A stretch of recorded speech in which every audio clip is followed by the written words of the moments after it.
Хүлэмжинд өсөж байгаа хүүхэд гэж яг хэнийг хэлээд байгаа юм бэ? Яагаад ингэж анзаарах болсон юм бэ?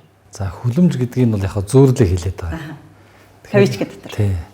За ямар утгатай зөөрлээд байна вэ гэхээр сайн боловсрол бол ингээд амьдрах чадрыг нэмэгдүүлэх ёстой. Тэгтэл амьдралын орчин чинь олон янз болчлоо. Уучнаасаа захим дээр байна, ердийн амьдралд байна, олон соёл дунд байна. Гэтэл бид нар аюулгүй байдлыг нь хамгаалах гэдэг нэрийдлэр яг юм бэлтгэгдсэн орчинд л хүүхдийг одоо байлгаад байгаа нь эргээд хүлэмж гэдэг одоо нэр томьёол үүсгэж байгаа. Хүлэмж гэдгийг яг нөгөө байгалийн утгаар нь авах нь бол нормал өсөл шүү дээ. Гэтэл юу гэхээр яг байгаль дээр бол бүх юм нормал шүү дээ. Шуурга шуурна, бороо орно, нар гарна. Хит тална тий. Хит тална. Магадгүй зөндөө олон. Тэгэхээр тэрнтэй адилхан байхгүй. Яг амьдралд өөр нөхцөл үүсвэл нөгөө яг хүлэмжинд нормал нөхцөл байсан хүн яах вэ гэдэг байна. Тэгэхээр бид нар хүүхдүүдийг ирээдүйн амьдралын орчинтой дүүцгүүц тэр нөхцлүүд рүү оролцуулж явах юм бол хүлэмжээс гаргаж ийна л гэсэн санаа. Яг тэр нормал орчноос хүүхдүүдийг хэн гаргах вэ?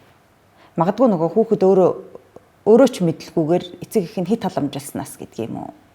Ийм юм үүсчлээ шүү дээ. Тэгэхээр эцэг их магадгүй ямар алхам хийх вэ? Эндээс энэ байдлыг өөрчлөхийн тулд хамгийн энгийнээр хэлэх юм бол одоогийнхаа хүүхдэд ингээд байлгаж байгаа орчин дээр илүү жоохон аз жаргал, илүү жоохон бэрхшээлийг зохиомлоор үүсгэж үзэх хэрэгтэй. Өглөө ороод тогтмол зөөж байгаа бол нэг удаа автобусаар явуулаад хойноос нь машинаар дагаад үтсэн ч болно шүү дээ. Тэгэл аюулгүй л ингээд зөөхгүй дэвэл зөөхгүй л. Тэгэхээр өөрийнх нь насанд тохирсон одоо байдлаар биеийг даалгах хэрэгтэй. Жишээлбэл нэг юм тохиолдол гарсан л да. Цуслан дээр очичоод тэгээ ээж нь манай хүүхэд ингээд 4 ээлж явцсан. Өгөө явуулсан чинь 1 ээлж нөмссөн байна. Цуслангийн багш юу хийсэн бэ гэдэг байгаа байхгүй. Тэгэхээр энэ кейсээс харах юм бол цуслангийн багш эцэгх нь бол өдрөлгөн хувцсыг өглөө энийг өмс гэж ээж нь бэлдэж өгдөг байсан учраас тэр хүүхэд бол хувцаа өөрөө тохируулж өмсөх чадамж эзэмшээг байна. Тэгэхээр цусланд очихоор чинь тийм л юм болно шүү дээ. Яг гэр шиг нь байх албагүй байхгүй. Тэр хүүхэд бол өөрөө хувцаа тохируулж өмсч чаддаг болсон байх шүү дээ. Юу гэдгийг 10 настай хүүхэд юу хийж чаддаг байх вэ гэдгийг гэртээ хүүхдтэйгээ ярилцж байгаа бичих хэрэгтэй байхгүй. Хувцаа өөрөө явах гэж сольж чаддаг байх хэрэгтэй. Бараг интернет хийсэн байгаа тийм. Ингэж ах хэрэгтэй гэдэг ингээ ярилцж байгаа тохирчоо тэрийг өөрөөр нь хийлгээл ах хэрэгтэй. Биеийн даалгах гэдэг чинь чадах юмаа хийхэд нь оролцохгүй байхыг хэлээд байгаа байхгүй. Яг өөрийнх нь хийж чадах юм хийхэд нь оролцоод байгаа учраас бие даахгүй. Тэгээ бие даахгүй байгаа учраас байнга тэр аюулгүй байдлыг нь хангаж зохицуулсараад хүлэмж үүсгэж байна. Нэг өдөр амьдрал дээр гарлаа гэхэл тэр бие дааж хийх үйлдэлүүд чинь тулаа дээр нь тэгэхэд бэлэн биш байна. Тэгээ энэс үүдэх хүүхд шоконд орно. Тэгээ одоогийн төлөвт ихэвчлэн тийм одоо судалгаануудаар тийм амиа хорлогч гэдэг юм их тийм хурц хэлбэр дээр сэтгэл зүйн юу гараад идэг байхгүй. Бодит байдалтай нүүр тулахт нь бэлдэх. Инхийн тулд нөгөө хүлэмжээсээ гаргацгаая л гэж.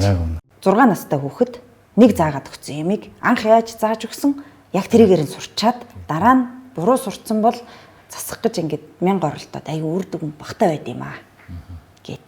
9-ийн тог хаанаас нэхлээ бичээ сурцсан юм яг тэрүүгээр л байна. Ер нь тийм засахад хэцүү.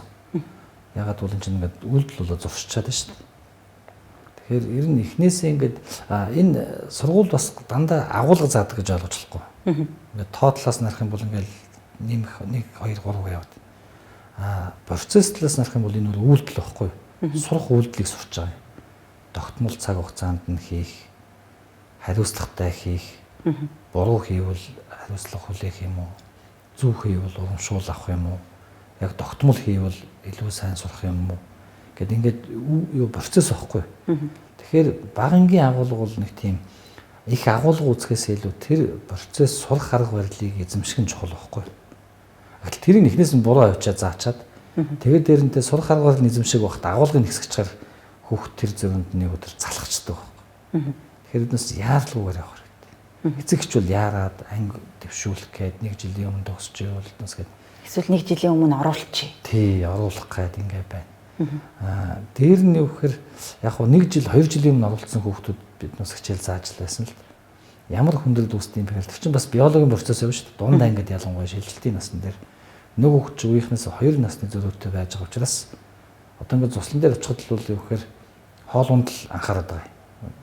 Гэтэл нөгөө өөрийнх нь ангийнх нь 2 насны дээр шилжилтийн нас ингээд эхэлсэн учраас охтууд, хөвгүүд гэдэг ингээд сонирхол өөр.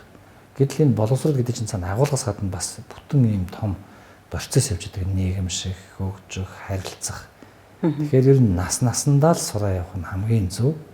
Яг сурах хэрэгтэй юм, сурах цагт нь сурахгүй бол багадаа их агуулгануудаж тэр их тавих бол нэг сайн биш. Дээшлэхээр бол агуулгыг бол ихсгэж болно.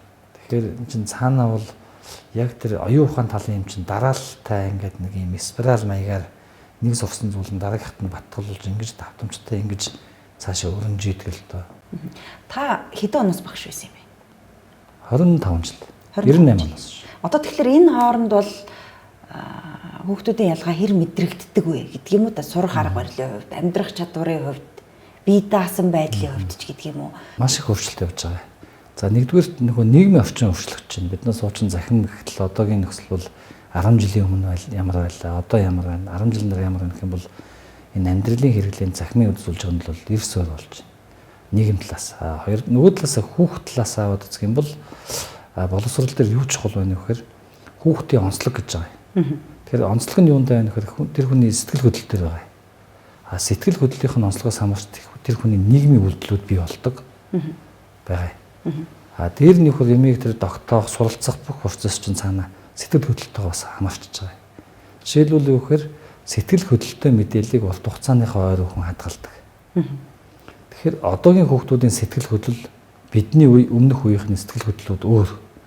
Тэгэхээр одоо эрдэмтэд яаж юм гэхээр хүүхдүүдийн сэтгэл хөдлөлийн онцлогийг судлаад тэр онцлогоор нь бүтэн уйчилж байгаа юм. Энэ үеийнхэн бол одоо Z үе гэж яриад штэ, альфа үе гэдэг.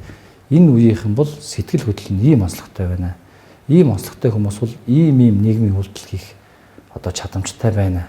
Тэгэхээр энэ дээр нь уялдуулаад сурган, урлаг, бизнес бүхий л одоо уялдаж байгаа. Одоо ингээд манай хүүхдүүд ихчил сонсдог дуу, миний сонсдог дуу шал өөр. Үздэг юм өөр.